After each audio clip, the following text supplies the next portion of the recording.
Hey guys, we are going to work on the Chapter 2 test review. So, if you don't have a copy of this, that is completely okay. Just follow along as best you can. Okay. I tried to increase the size so you can see it. So, on number 1 it says, determine the constant rate of change. We've done this a ton, right? Delta y over delta x. So all it's asking for is the constant rate of change. It's not asking for an equation. It's not asking if it's proportional. It's just asking for the constant rate of change.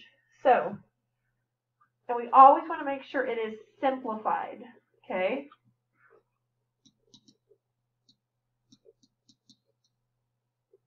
So, delta y, remember, is right here. What do y'all get for that? Hopefully you're getting 40, right? Because 40 plus 40 is 80. 80 plus 40 is 120. 120 plus 40 is 160. So on top, I'm seeing 40. And then here, 10 plus what is 20? 10 plus 10. 20 plus what is 30? 20 plus 10, right? 30 plus what is 40? 10. So I'm going to cross that out, and I'm left with 4 over 1, which is the same thing as 4. Either answer works as long as it's simplified. If you put 40 over 1, that gives you half credit. If you put 1 over 4, this one is wrong because that's in the wrong order, okay? So I'm going to let you do number 2 alone because I think you can solve this one, okay? At least subtract 2 of them to make sure you get the same answer, okay? And we can already tell what delta x is pretty easily, okay? And guys, if you have a question, if you're virtual, please email me. Let me know. I will happily check a question for you, okay? Okay, this one we just haven't spent that much time on, okay? So we have constant rate of change for each graph. We're looking for the slope, okay? So we still do delta y over delta x, okay? So for delta y, we go up. For delta x, we go over. Okay, so I'm going to go from point to point. And I can go from here to here. It doesn't matter. I can go from here to here. It doesn't matter. So from 0 here, hopefully you can tell that's 15. Because from here it's 10. This is right in the middle of 10 and 20, so it's 15. Okay? So 15. And then over, it looks like it's 2, but if you look down here, that's 1. 15 over 1. So that's the constant rate of change. Now, since this is proportional, it would be y equals 15x. Okay? Y equals kx. Okay? So this is an important thing to know. We haven't gotten to spend too much time on it, so I do want to make sure you can do this, though. Now, the next one, same thing. Constant rate of change, delta y over delta x, okay? So I can go up and over to my point, up and over, up and over. So my up is how much? 10. And my over, it looks like it's 2. So if you look down here, that's a 1. So that means each one of these is like represents a half, 1, 1 and a half, 2, 2 and a half, 3, okay? 10 over 1.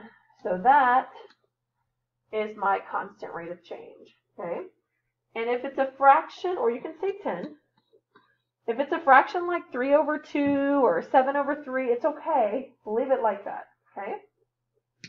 Now, number 5 is one I bet a whole bunch of people would miss, even though we've talked about this a lot.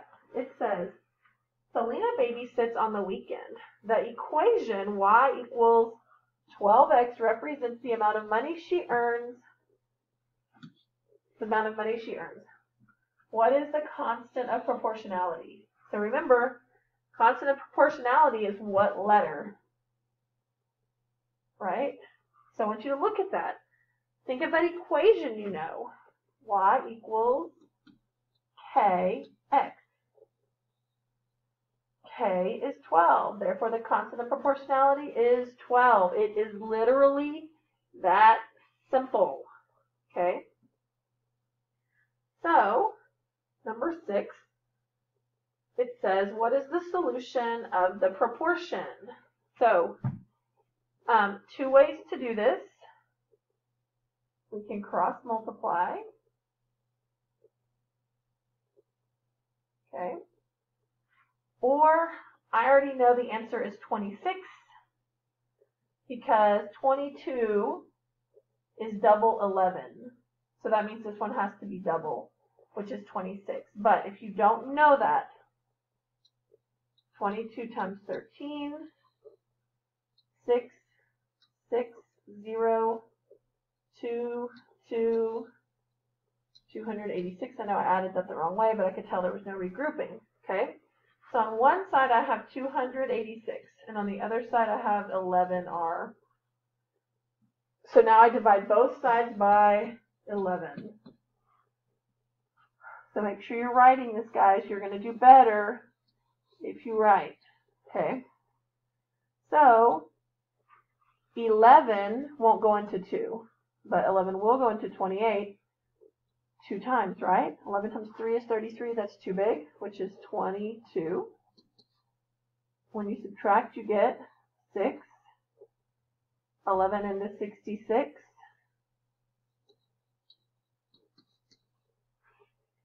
And we get 26, right?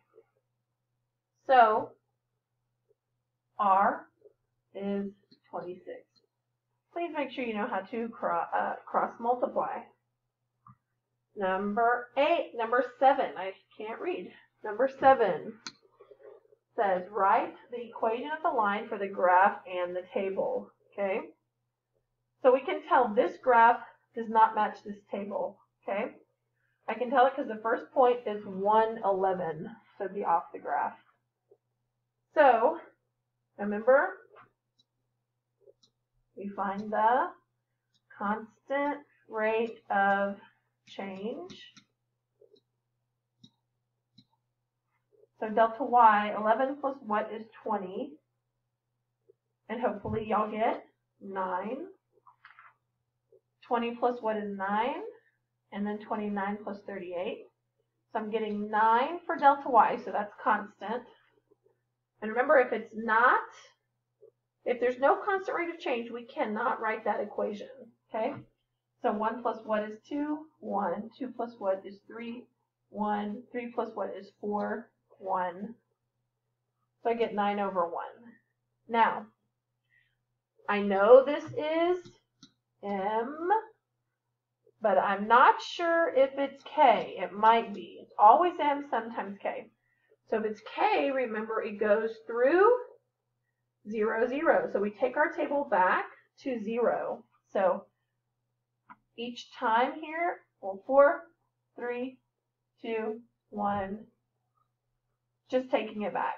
So now each time I'm subtracting 9, and I have 2, right? So that means I cannot use y equals kx. Okay? So, constant rate of change, 9. Where did I get 9? Oh, because that's M. Can't use this one. It's proportional. B, remember B is this number right here. Okay? So that is 2. So 9x plus 2. Okay? And so that's my equation.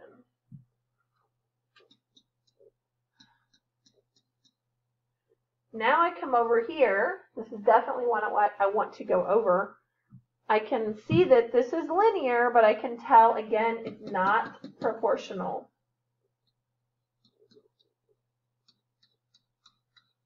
Okay? not proportional because it doesn't go through 0, 0. Okay? So I am going to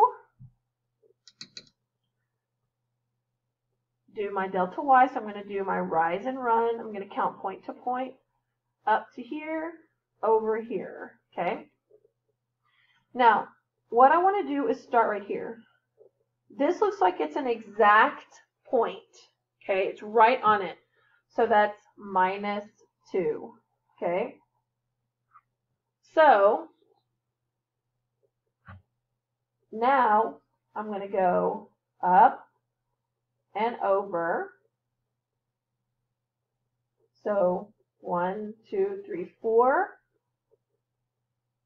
is, well, let's do it this way so I don't confuse you. So it's 4 up and 1, 2, 3, 4, 5, 6 over. This is the rise and the run. Okay? Now, if you put 4 over 6 here, you get half credit because remember, we always want to simplify. Okay? We always want to simplify.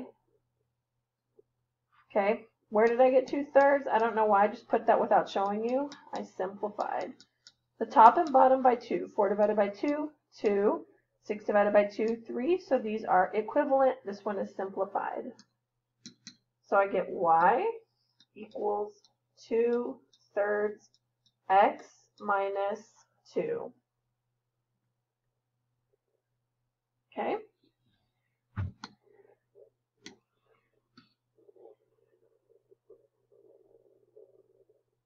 Okay, so now let's read this one, number 8. This can be a little bit more difficult. It says, a fox can run at a speed of 42 miles per hour. How many yards per minute is this?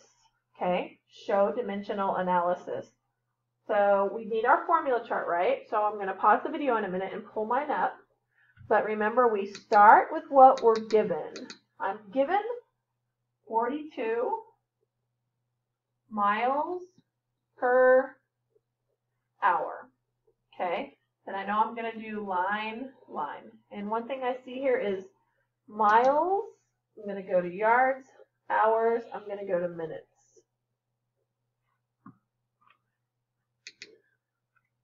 Now I'm going to pull up my formula chart, which is right here for everybody. For your test, you can pull it up. If you're in class, I'll make sure you have a copy. And I need miles to yards, okay? Miles to yards, so let's look.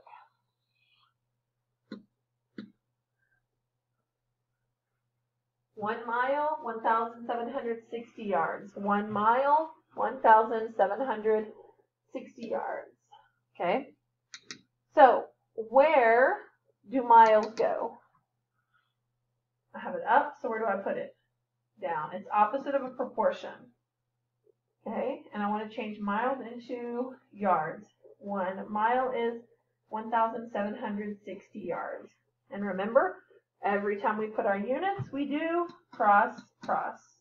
So now I have yards per hour. I want yards per minute. Okay? So I'm almost there, 50% there. So I don't want hours, I want minutes. Hours goes where? It's down, so I put it up. Minutes goes down. 1 hour is 60 minutes.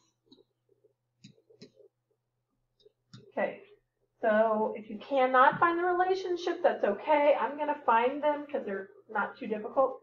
This, I need you to find 0, 0. Then I do know both of these divide by 6.